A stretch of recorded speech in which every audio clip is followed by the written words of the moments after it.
Hello दोस्तों, क्या हाल चाल? सब बढ़िया? आशा करते हैं सब बढ़िया ही होगा।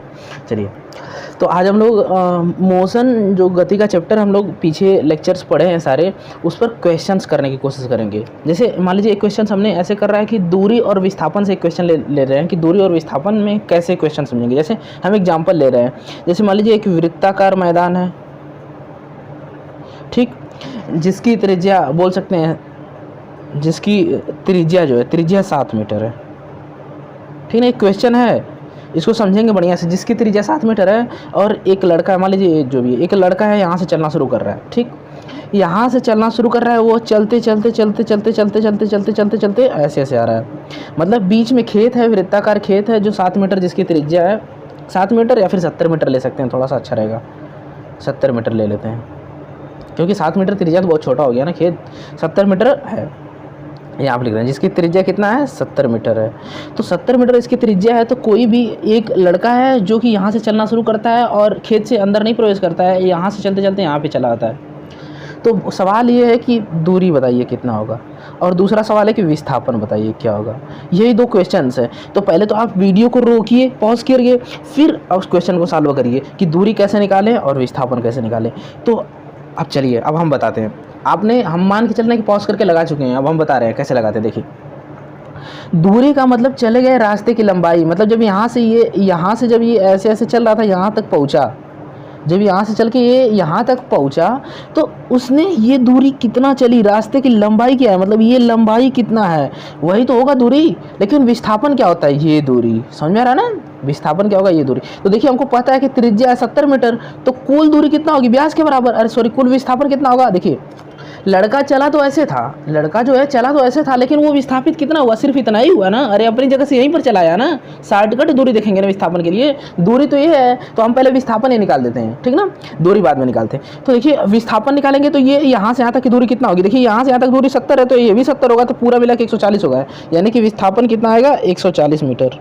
समझ में आ रहा है ना, क्लियर है, विस्थापन 140 मीटर होगा। दूसरा क्वेश्चन है कि दूरी निकालेंगे। दूरी मतलब ये वाली लंबाई, ये वाली लंबाई कैसे निकालेंगे। देखिए, हम आपको बता रहे हैं कैसे निकालेंगे। देखिए, किसी भी वृत्त का जो पूरा होता है, पूरी लंबाई किनारे किनारे की उसकी परिधि की बराबर होती है। और परिधि कितना होता है, परिधि होता है 2 पाई आर, यही ना होता है परिधि, 2 पाई आर। पाई का मतलब 22/7 और आर का मतलब क्या होता है, आर का मतलब होता है त्रिज्या। लेकिन ये जो लड़का है पूरा परिधि थोड़ी चल रहा है, सिर्फ आधा ही चल रहा है ना, तो उसमें 2 से भाग कर देंगे तो आधा आ जाएगा। मतलब परिधि में 2 से भाग करेंगे तो वही तो दूरी होगा। दूरी क्या होगा, परिधि का आधा होगा। क्यों, क्योंकि पूरा चलेगा तो परिधि की लंबाई के बराबर होगा ना, लेकिन उसने तो आधा चला तो परिधि का आधा, मतलब सिर्फ 2 से 2 कट जाएगा, तो क्या मिलेगा, पाई आर। ये जो पाई आर है ना, यही दूरी है। पाई का मान कितना होता है, 22/7 और आर का मान 70। तो 7 10 में 70, 10 बचा और 10 से गुणा करेंगे तो 220 मीटर, यानी कि दूरी कितना होगा, 220 मीटर। क्लियर हो रहा है ना। तो आप देख रहे हैं एक सवाल में दूरी और विस्थापन को समझे ना। लड़का चला था ऐसे, लेकिन विस्थापन क्या है, विस्थापन तो यही है, क्लियर हो रहा है, लेकिन दूरी ये है। लेकिन अगर मान लीजिए हम बोलते हैं कि लड़का को यहाँ से यहाँ तक चलने में, लड़का को यहाँ से यहाँ तक चलने में उसको मान लो 1 घंटे लगा, लड़का को यहाँ से यहाँ तक चलने में 1 घंटे लगा, तो उसका चाल बताइए। देखिए, चाल जो होगा ना वो 220 मीटर प्रति घंटा होगा। लेकिन अगर उसका वेग क्या होगा, वेग कितना चल रहा है, 140 मीटर प्रति घंटा। ये चीज़ क्लियर हो रहा है ना। दूसरा क्वेश्चन पे पढ़ते हैं। दूसरा क्वेश्चन क्या है, जैसे मान लीजिए कि एक ट्रेन है, ठीक ना, क्या है, ट्रेन। अब वो ट्रेन क्या करती है कि मतलब कि वो पहले एक मान लीजिए उसका रेलवे ट्रैक है, जो भी दिख नहीं रहा है, ये रेलवे ट्रैक है, उससे ये ट्रेन मान लीजिए चलना शुरू की। वो अभी स्टार्ट की है मोशन, लेकिन स्टार्ट किए तो वो मान के चल रहे हैं कि एक समान, क्या चीज़, एक समान त्वरण से वो चलना शुरू कर रही है। अभी धीरे धीरे वेग को बढ़ा रही है, एक्सेलरेटर धीरे धीरे ले रही है, और वो त्वरण एक समान है। अच्छा, त्वरण एक समान का मतलब क्या है कि वो हर सेकंड में कोई फिक्स है जिससे वेग बढ़ रहा है। जैसे पहले 0 था, फिर 1 मीटर प्रति सेकंड होगा, फिर 2 मीटर प्रति सेकंड होगा, तो उसका वेग धीरे धीरे बढ़ेगा और वो एक समान रूप से बढ़ेगा। ऐसा नहीं कि पहले तुरंत 5 मीटर प्रति सेकंड हो जाएगा, फिर 7 होगा, फिर 6 होगा, ऐसा नहीं, एक समान, मतलब 5 होगा तो 10 होगा, 10 के बाद 15, ऐसे हर सेकंड में, ऐसे, ठीक है ना, एक समान त्वरण है। देखिए, पहले चीज़, अगर एक समान त्वरण है तो मतलब हम ये 3 फार्मूले लगा सकते हैं। कौन, v = u + at, और दूसरा होगा यस बराबर U T plus half A T square, और एक होता है वी स्क्वायर बराबर यू स्क्वायर प्लस 2as। ये 3 सवाल है क्वेश्चंस। अरे 3 समीकरण होते हैं गति के, पहला समीकरण, दूसरा समीकरण, तीसरा समीकरण। देखिए एक होता है v बराबर u प्लस ए टी, दूसरा होता है s बराबर U T plus 1/2 A T square, और तीसरा होता है v स्क्वायर बराबर यू स्क्वायर प्लस 2as। ये 3 समीकरण होते हैं गति के। तो ये तीनों तो बात लिख दे रहे हैं, लेकिन हम सवाल को समझते हैं। सवाल क्या बोल रहा है? सवाल बोल रहा है कि एक ट्रेन है जो कि विरामावस्था से शुरू होती है, पहले रुकी रहती है, अब चलना शुरू करती है, तो वो त्वरण एक समान लगाती है और 5 मिनट तक चलती है। जब 5 मिनट तक चलती है ना, कितना टाइम तक? t = 5 minute. जब 5 मिनट तक चलती है ना, तो उसका वेग क्या हो जाता है? उसका वेग हो जाता है 72 किलोमीटर प्रति घंटा। मतलब उसको ये स्पीड को अटेन करने में कितना समय लगा? 72 किलोमीटर प्रति घंटा लगा। किसको? कार को अपने प्रारंभिक वेग से शुरू करती है, मतलब विरामावस्था में पहले रुकी रहती है, और वो अपने इंजन से एक्सेलरेट खुद को करती है, खुद को एक्सेलरेट करती है, तो वेग निरंतर बढ़ता रहता है, बढ़ते बढ़ते बढ़ते बढ़ते बढ़ते वो लगातार 5 मिनट तक बढ़ता रहता है, और बढ़ते बढ़ते कहाँ तक पहुँच जाती है? 72 किलोमीटर पर आवर्स तक। तो सवाल ये पूछ रहा है ना कि उसने जब ये वेग को बढ़ा रहा था, पहले तो 2 काम कर रहा था, वेग को भी बढ़ा रहा था और आगे भी बढ़ रहा था, खुद भी चल रहा था ना। तो वो पहले तो सवाल ये पूछ रहा है कि त्वरण क्या होगा। क्वेश्चन ये पहला कि एक्सेलरेशन क्या होगा, उसका त्वरण क्या था, किस रेट से बढ़ रहा था, हर सेकंड में उसका वेग कितना बढ़ जा रहा था। ये दूसरा कि जब वो त्वरण बढ़ा रहा था ना, तो वो दूरी कितना चला, मतलब विस्थापन एक तरह से कितना चला। 2 क्वेश्चन है। तो आप वीडियो को रोकेंगे और ट्राई करेंगे, ठीक है ना। अब ट्राई कर चुके हैं, अब हम बता रहे हैं। देखिए क्या करते हैं, इधर देखिए। पहले चीज़ देखिए, क्वेश्चंस को करने से पहले हम सबको SI यूनिट में बदलेंगे। जैसे t मतलब समय कितना लग रहा है? 5 मिनट। समय कितना लग रहा है? 5 मिनट। तो मिनट SI यूनिट नहीं होता, सेकंड SI यूनिट होता है। तो मिनट को सेकंड में बदलना पड़ेगा। तो 5 मिनट को सेकंड में बदलने के लिए 60 से गुणा कर देंगे। देखिए हमने कुछ नहीं किया, मिनट की जगह 60 सेकेंड लिख दिया, ठीक ना, बस हो जाएगा। तो ये 300 सेकेंड आ जाएगा, ठीक है। पहला काम हो गया। दूसरा क्या करेंगे? दूसरा करेंगे कि ये 72 किलोमीटर प्रति घंटा जो उसकी चाल है, ध्यान सुनिए, उसका पहले देखिए इसमें 2 वेग हैं। पहले वो रुका था, फिर बाद में बढ़ते बढ़ते अंतिम वेग हो गया। तो उसका प्रारंभिक वेग जो था, यहाँ पे लिख दे रहे हैं, प्रारंभिक वेग तो 0 होगा ना। अरे पहले रुका था तो उसका प्रारंभिक वेग 0 हो गया। अब अंतिम वेग दिया है 72 किलोमीटर प्रति घंटा, 72 किलोमीटर बटा घंटा, ठीक ना। अच्छा किलोमीटर प्रति घंटा है, तो ये तो SI यूनिट नहीं ना है। किलोमीटर प्रति घंटा ये SI मात्रक नहीं है, मीटर प्रति सेकंड SI मात्रक है। यानी किलोमीटर को मीटर में बदल दो और घंटा को सेकंड में बदल दो, तो मीटर प्रति सेकंड हो जाएगा। यहाँ पे हम सीखते हैं कि किलोमीटर प्रति घंटा को कैसे मीटर प्रति सेकंड में बदलते हैं। देखिए जैसे मान लीजिए 1 किलोमीटर अपॉन घंटा है प्रति घंटा, तो इसको मीटर प्रति सेकंड में बदलो, तो क्या होगा? ये हो जाएगा 1000 मीटर और नीचे हो जाएगा 3600 सेकेंड। अरे 1 किलोमीटर में 1000 मीटर, 1 घंटा में 3600 सेकेंड। तो आपको कुछ नहीं करना है, 1000 बटे 3600 सेकेंड। देखिए 2 जीरो कट जाएगा। अब 2 बचे और 2 18, 2 36 होता है, मतलब कि 5 बटे 18 मीटर प्रति सेकेंड होता है। क्लियर हो रहा ना? दिख रहा है कि नहीं? 5 बटे 18 मीटर प्रति सेकंड होता है। किसमें? 1 किलोमीटर प्रति घंटा में 5 बटे 18 मीटर प्रति सेकंड होता है। तो 72 किलोमीटर प्रति घंटा में कितना होगा? तो बस कुछ नहीं करना है आपको, अब याद रख लेना है कि 1 किलोमीटर प्रति घंटा में 5 बटे 18 मीटर प्रति सेकंड होता है। जैसे सवाल देखिए, जैसे 1 किलोमीटर में 1000 मीटर होता है, तो 2 किलोमीटर में 2000। आपने क्या किया? 1000 से गुणा कर दिया। पता कैसे था? पता था कि 1 किलोमीटर में 1000 मीटर होता है। ठीक उसी प्रकार 1 किलोमीटर प्रति घंटा में 5 बटे 18 मीटर प्रति सेकंड होता है, तो 72 किलोमीटर प्रति घंटा में कितना मीटर प्रति सेकंड होगा? तो आपको सिर्फ कुछ नहीं करना है, 5 बटे 18 से गुणा कर देना है। समझ में आ रहा है ना? 72 किलोमीटर प्रति घंटा में अगर इसको 5 बटे 18 मीटर प्रति सेकंड में बदल देंगे, क्लियर हो गया ना? किसी भी किलोमीटर प्रति घंटा का कोई मात्रक है, उसे मीटर प्रति सेकंड में बदलना है, तो 5 बटे 18 से गुणा कर देंगे। याद रखिए 5 बटे 18 से। 5 बटे 18 कहाँ से आया? हमने बता दिया यहाँ पे, ठीक ना। अब देखिए ये 18 चौक 72 होता है, यानी कि ये हो जाएगा 20 मीटर प्रति सेकंड। समझ आ रहा है ना? अब देखिए समझते हैं। मान लीजिए कि अब पूरा क्वेश्चन को हम SI यूनिट में समझते हैं। एक ट्रेन था, वो चलना शुरू किया, तो उसका प्रारंभिक वेग 0 होगा, u का मान 0 होगा। u प्रारंभिक वेग होता है और v अंतिम वेग होता है। चलना शुरू किया, अब जो चल रहा था ना, तो उसको 300 सेकंड लगे, और 300 सेकंड बाद उसका वेग क्या हो गया? 20 मीटर प्रति सेकंड हो गया। समझ रहे? 20 मीटर प्रति सेकंड का मतलब होता है 72 किलोमीटर प्रति घंटा, याद रखिएगा। उसका चाल क्या हो गया, 20 मीटर प्रति सेकंड हो गया। इसका मतलब क्या है कि अब एक्सेलरेशन पूछ रहा है, तो देखिए पहले तो एक्सेलरेशन का फार्मूला होता है अंतिम वेग माइनस प्रारंभिक वेग बटे समय, यहाँ से लगेगा। अंतिम वेग कितना है 20 और प्रारंभिक वेग कितना है 0 और बटे समय कितना लग रहा है 300 सेकेंड।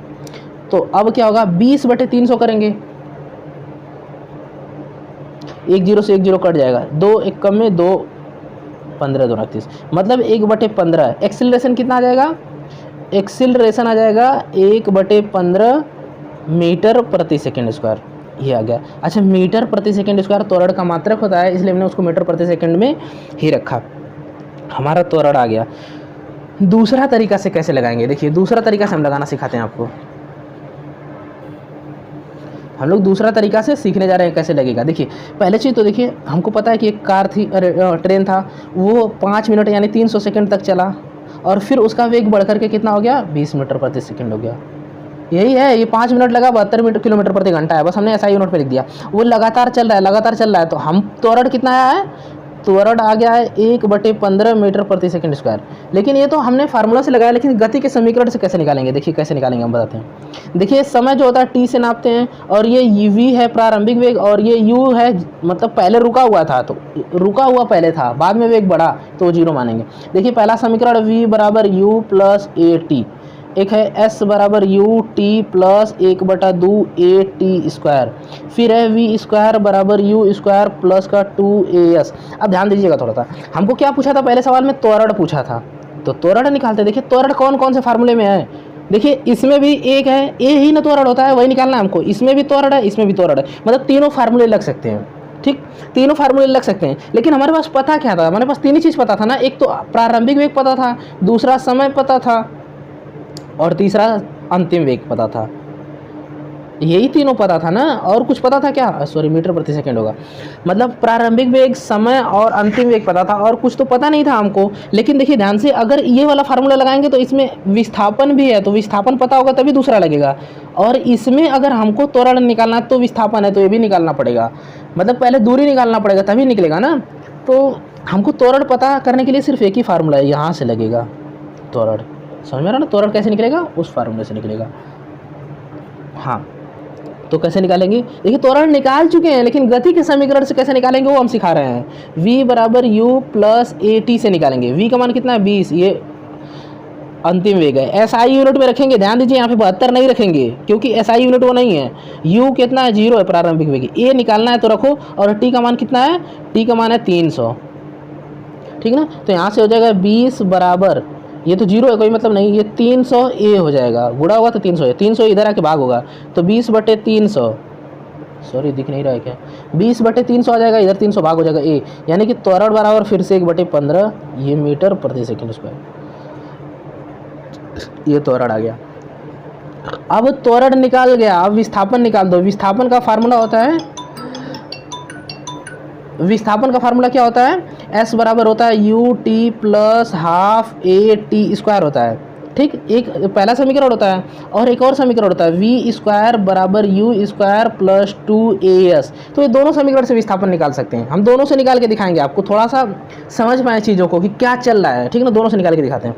देखिए यस बराबर u क्या है, प्रारंभिक वेग है, प्रारंभिक वेग कितना दिया है 0 दिया है, मतलब उसका पहले वेग 0 था, तो 0 गुणे t का मतलब 300, ठीक है, प्लस 1/2, त्वरण कितना दिया है 1 बटे 15, अभी तो आया ना त्वरण, तो ये त्वरण रख देते हैं 1 बटे 15, टी कितना दिया 300 का स्क्वायर हो जाएगा, 300 का स्क्वायर हो गया, ठीक है, दिख रहा है कि नहीं सारी चीज़ें, हाँ त्वरण स्क्वायर हो गया। अब देखिए यस बराबर 0 में 300 से गुणा करेंगे तो 0 ही आएगा, प्लस ये हो गया 1/2 और 1/15, जब गुणा होगा तो 1/30 होगा, और गुणे ये 300 का स्क्वायर है, अरे टी का स्क्वायर था, टी का मतलब 300, 300 का स्क्वायर मतलब 2 बार गुणा हो जाएगा, 300 गुणे 300, ठीक है। यहाँ से 3 दहा में 10 हो जाएगा, अरे 30 दहा में 300 होता है ना, और 10 से गुणा कर दो, यानी कि यस बराबर कितना आ जाएगा 3000 मीटर। सोच रहे हो 3000 मीटर का मतलब 3 किलोमीटर, मतलब उस कार को अपना वेग 72 किलोमीटर प्रति घंटा करने के लिए 3 किलोमीटर तक चलना पड़ता है, चलना पड़ेगा, समझ में आ रहा है ना। दूसरा इससे भी कर सकते हैं, देखिए पर अंतिम वेग कितना दिया है 20 दिया, तो 20 रख दो यहाँ पे, 20 का स्क्वायर प्रारंभिक वेग कितना है, 0 है, तो 0 का स्क्वायर।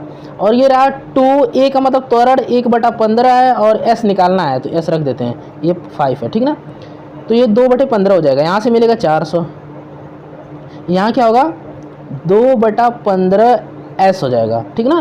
15 इसके साथ गुणा होगा, 2 इसके साथ भाग होगा, तो यानी कि 400 गुणे, सॉरी दिख नहीं रहा है ना, हम भूल भी जा रहे हैं, ये s है और ये 2/15 है। अरे यहाँ से 2/15 और s मिलेगा तो 0 हो जाएगा, तो 15 इधर आके गुणा होगा और 2 इधर आके भाग होगा, और ये s, तो 200 हो जाएगा, और 15 दूना के 30, फिर से 3000 आ जाएगा, 3000 बराबर s, यही तो ये s विस्थापन है, ये s बराबर कितना आ जाएगा 3000 मीटर।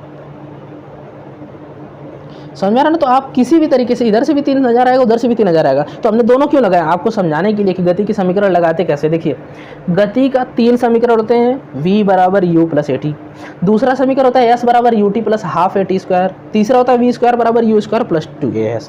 देखिए जब तीनों समीकरण यहाँ पे लिखे ना, तो अगर अंतिम वेग पूछ रहा है, जैसे मान लीजिए पूछ रहा है कि कोई कार चलना शुरू हुआ और उसका त्वरण दे दिया और समय दे दिया, तो बोला कि इतने समय में वो कितना वेग पहुँच जाएगा। जैसे मान लीजिए अगर ऐसे बोल दिया सवाल, देखिए बोल दिया कि कोई कार है जो कि 5 मीटर प्रति सेकंड से चल रहा है, 5 मीटर प्रति सेकंड से चल रहा है, और उस पर त्वरण है 2 मीटर प्रति सेकंड स्क्वायर, मतलब हर सेकंड में 2 मीटर प्रति सेकंड बदलेगा। 2 मीटर प्रति सेकंड स्क्वायर का मतलब होता है हर सेकंड में 2 मीटर प्रति सेकंड बदलेगा उसका वेग, यानी कि 5 है तो अगले सेकंड 7 हो जाएगा, फिर उसके अगले सेकंड कितना हो जाएगा 9 हो जाएगा, फिर अगले सेकंड 11 हो जाएगा।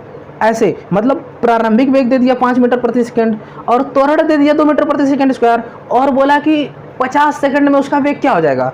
तो आपको पहला उसका वेग निकालना है, मतलब अंतिम वेग क्या हो जाएगा, तो ये फार्मूला लगाना है। लेकिन अब देखिए समय दिया है, त्वरण दिया है, प्रारंभिक वेग दिया है। त्वरण दे दिया 2 मीटर प्रति सेकंड स्क्वायर, और उसका प्रारंभिक वेग दे दिया 5 मीटर प्रति सेकंड, और बोला कि 50 सेकंड में वो कितना दूरी चलेगा, तो दूसरा लगाएंगे, ठीक ना, समझ ना, दूसरा लगाएंगे। अब दूसरी बात यह है कि अगर मान लो समय दिया ही नहीं है, आपसे बोला, देखिए ऐसे बोलेगा, सवाल कैसे बोल सकता है, पहला चीज़ उसका प्रारंभिक वेग दे दिया 5 मीटर प्रति सेकंड स्क्वायर, पर प्रारंभिक वेग दे दिया 5 मीटर प्रति सेकंड और त्वरण दे दिया 2 मीटर प्रति सेकंड स्क्वायर, और बोला कि उसको 40 मीटर प्रति सेकंड वेग प्राप्त करने के लिए कितना दूरी चलना पड़ेगा। सुनिए, उसको वेग बढ़ेगा लगातार, 5 मीटर से 40 होने में समय लगेगा, 2 मीटर प्रति सेकंड बढ़ रहा है ना, तो 40 मीटर प्रति सेकंड वेग होने में उसको कितना दूरी चलना पड़ेगा, इसके लिए तीसरा समीकरण लगेगा। या चाहे ऐसे बोल सकता है 80 मीटर जब दूरी चलेगा ना, तो कितना वेग हो जाएगा बढ़ करके। अरे जब वो दूरी चलेगा तो वेग भी बढ़ेगा, और वेग बढ़ेगा तो दूरी भी चलेगा, दोनों काम साथ में हो रहा है। तो पूछेगा इतना दूरी चलने के लिए कितना वेग बढ़ गया, या चाहे इतना वेग बढ़ने के लिए कितना दूरी चल गया, उसके लिए तीसरा समीकरण लगाएंगे। ये ध्यान रहे आपको, ठीक ना। हम आगे बढ़ते हैं, आगे हम एक और क्वेश्चन लेके चलते हैं। वो क्वेश्चन क्या है हम बताते हैं। जैसे एक ब्रेक अप्लाई हो रहा है, मतलब एक कार है, यहाँ पे इस पर ब्रेक लगा, क्या लगा, ब्रेक लगा। अब ब्रेक लगा, ध्यान सुनिए, उसके पास प्रारंभिक कुछ ना कुछ वेग रहा होगा, तभी तो ब्रेक लगेगा, पहले से कुछ ना कुछ वेग रहा होगा, मतलब यू का मान पहले से कुछ ना कुछ रहा होगा। अब ब्रेक लगा तो 2 सेकंड लगा इसको रुकने में, मतलब 2 सेकंड में कुछ ना कुछ दूरी चलेगा। अरे 2 सेकंड में कुछ ना कुछ दूरी चलेगा कि नहीं चलेगा। और यहाँ पे ध्यान से सुनिए, अब जब ब्रेक लगेगा ना, तो यहाँ पे मंदन होगा। हम आपसे 2 चीज़ें पढ़ाए थे त्वरण में, याद आ रहा ना, एक एक्सेलरेशन, एक मंदन। मंदन में वेग घटता है, और वेग घटता है इसका मतलब निगेटिव त्वरण को ही मंदन कहते हैं। अगर आपने हमारा लेक्चर नहीं देखा है त्वरण वाला, तो पहले उसको जाके देखिए। हम क्या बोल रहे हैं कि अगर कोई भी कार रुकती है तो उसमें निगेटिव एक्सेलरेशन होता है, जबकि कार का वेग बढ़ता है तो धनात्मक होता है, तो यहाँ पे निगेटिव एक्सेलरेशन आएगा, ठीक है ना। एक्सेलरेशन जो भी हो, ठीक ना। बोला है कि एक कार है जिस पर ब्रेक लगता है तो उसको रोकने में 2 सेकंड लगता है, और उस पर जो मंदन था ना 6 मीटर प्रति सेकंड स्क्वायर है, कितना है 6 मीटर प्रति सेकंड स्क्वायर। अब ये 6 मीटर प्रति सेकंड स्क्वायर मंदन है, तो इसको नेगेटिव में लिखेंगे। किस में लिखेंगे, नेगेटिव में लिखेंगे ये का मान। अच्छा, उसका प्रारंभिक वेग कुछ ना कुछ होगा, अभी हमको नहीं पता, लेकिन समय दिया है, टी का मान कितना दिया है 2 सेकंड। अच्छा एक चीज़ बताइए, उसको रुकने में 2 सेकंड लग रहा है, मतलब उसका प्रारंभिक वेग पहले से कुछ ना कुछ तो वेग रहा होगा ना, तभी ना रुकने में समय लग रहा है। तो लेकिन जब वो रुक जा रहा है तो अंतिम वेग तो 0 हो गया ना। यहाँ पे बोलिए अंतिम वेग 0 होगा कि नहीं होगा। अरे रुक गया, पहले चल रहा था बाद में रुक गया, तो प्रारंभिक वेग नहीं पता, लेकिन अंतिम वेग 0 होगा यहाँ पे, ये तो क्लियर है। तो इसमें पूछा कि कितना दूरी चलेगा, डिस्टेंस, तो कितना दूरी चलेगा। दूरी के लिए 2 फार्मूला है, एक तो s बराबर ut और प्लस हाफ at स्क्वायर है, ये दूरी वाला फार्मूला है, और एक है v स्क्वायर बराबर u स्क्वायर प्लस 2as। देखिए इसमें एस दिया तो ये भी लग सकता है, ये भी लग सकता है, लेकिन देखिए इसमें एस निकालने के लिए यू पता होना चाहिए। यू का मतलब प्रारंभिक वेग, वो तो पता ही नहीं है कितना है, लेकिन वो तो क्लियर है कि उसके पास प्रारंभिक वेग था, तो हमको प्रारंभिक वेग ही नहीं पता है। और इसमें भी एस निकालने के लिए हमको प्रारंभिक वेग पता होना चाहिए। देखिए यहाँ पे दिया है यू का मान। एस के दो ही फार्मूले होते हैं, एक ये और एक ये। इसमें भी यू दिया है, इसमें भी यू दिया है, तो मतलब यू पता होना चाहिए, प्रारंभिक वेग क्या वो पता होना चाहिए। तो हम गति के पहले समीकरण से पता करेंगे। v बराबर होता है u प्लस ए टी होता है। v का मतलब अंतिम वेग कितना है, 0 है। u का मतलब प्रारंभिक वेग, वही तो निकालना है, वो लिख दे रहे हैं। a कितना है, a दिया 6 मीटर प्रति सेकंड स्क्वायर, 6 दिया है, लेकिन वो माइनस में 6 लिखेंगे। क्योंकि मंदन हो रहा है यहाँ पे, इसीलिए माइनस 6 लिखेंगे। और t कितना दिया है, समय 2 सेकंड।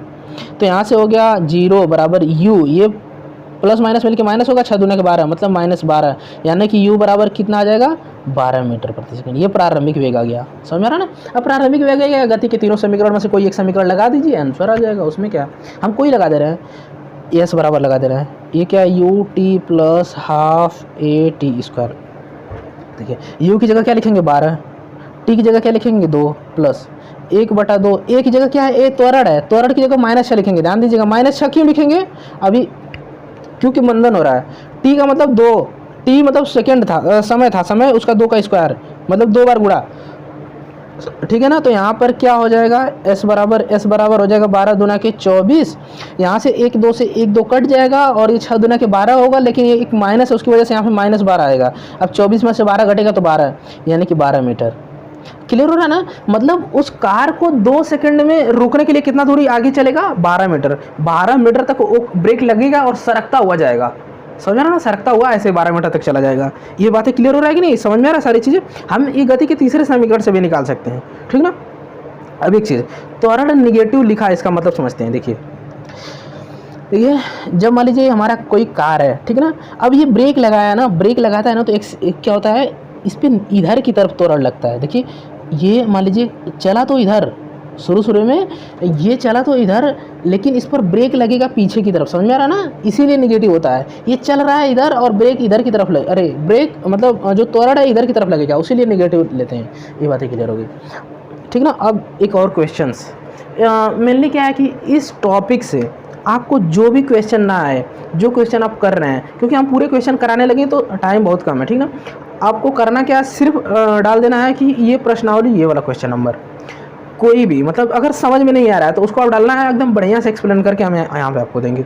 आपसे एक क्वेश्चन पूछने जा रहे हैं। देखिए मान लीजिए जब हम किसी भी पत्थर को ऊपर फेंकते हैं, जैसे मान लीजिए किसी भी पत्थर है, जब हम इसको ऊपर फेंकते हैं, ठीक है ना, एक क्वेश्चन आपसे पूछ रहे हैं कि क्या कभी भी ऐसा हो सकता है।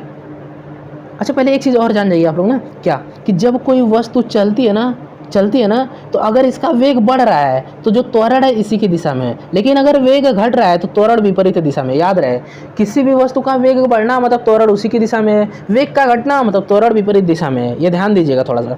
अच्छा क्या कभी ऐसा हो सकता है कि किसी भी वस्तु के पास वेग ना हो लेकिन त्वरण हो? वीडियो को रोकिए, अभी सुनिए इस बात को, रोक के सोचिए इस बात को।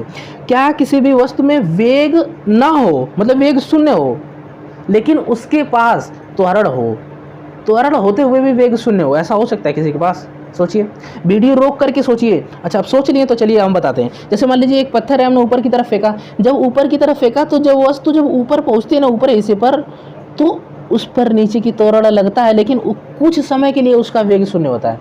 जैसे एक्चुअल में होता क्या, ध्यान सुनिए होता क्या, जब हम किसी वस्तु को, पत्थर को ऊपर फेंकते हैं ना, तो ऊपर फेंकते तो उसका वेग निरंतर घटता जाता है। बहुत तेज फेंकेंगे, धीरे धीरे स्लो होते होते होते होते एकदम रुक जाएगा और फिर रुक के वापस आता है। ऐसा नहीं फेंके और वापस आ गया, पूरे प्रोसेस को समझते हैं। पहले वस्तु क्या होगा कि धीरे धीरे रुकेगा, एकदम रुक जाएगा, फिर वापस आएगा, वेग बढ़ेगा, बढ़ता जाएगा। पहले जो वो पत्थर ऊपर जाएगा ना तो उसका वेग घटता जाएगा, नीचे आएगा तो वेग बढ़ता जाएगा। यही होता है प्रोसेस।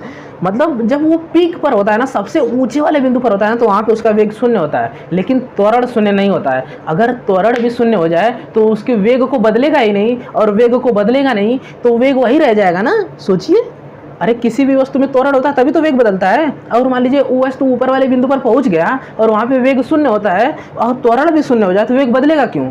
वेग तो नहीं ना बदलेगा। त्वरण शून्य का मतलब वेग में परिवर्तन नहीं, और वेग में परिवर्तन अगर नहीं हुआ तो वहीं रुक जाएगा। इसका मतलब है कि वेग में परिवर्तन हुआ, इसका मतलब कि त्वरण है, जब कोई पत्थर अंतिम बिंदु पर पहुंचता है ना, तो वहाँ पे क्या होता है कि उस वस्तु के पास वेग तो शून्य होता है, लेकिन त्वरण कुछ ना कुछ होता है। ये बातें क्लियर हो रहा है सारी चीज़ें। जैसे एक और एग्जांपल लेते हैं, जैसे मान लीजिए हमारा कोई स्प्रिंग है। जब ना हम स्प्रिंग को ऐसे खींच के छोड़ेंगे ना, तो ये ऐसे ऐसे मोशन करेगा, समझे ना, ऐसे ऐसे ऐसे ऐसे मोशन करेगा, गति करेगा। तो इसमें भी यही होता है, जब ये पहले इधर की तरफ दाबेगा ना, तो इसका वेग बहुत तेज रहेगा, लेकिन धीरे धीरे स्लो स्लो स्लो होते होते यहाँ तक पहुँच जाएगा। यहाँ पर क्या होगा, इसका वेग शून्य हो जाएगा जब वापस आने से पहले, लेकिन वेग शून्य होगा, लेकिन त्वरण इसके पास रहेगा इधर जाने के लिए, समझ रहा ना, यही कारण होता है। चलिए ठीक है, इसी के साथ हम ये लेक्चर समाप्त करते हैं, और हम नेक्स्ट अगले सेशन में नया चैप्टर पढ़ाएंगे। और इस चैप्टर से जो भी क्वेश्चंस नहीं आया है, हमको पता है कि बहुत सारी चीज़ें छूटी हैं, लेकिन कोई दिक्कत नहीं है, लेकिन मैक्सिमम चीज़ें कवर कर लिए हैं, ठीक ना। इसी के साथ इस लेक्चर को समाप्त करते हैं। Bye bye.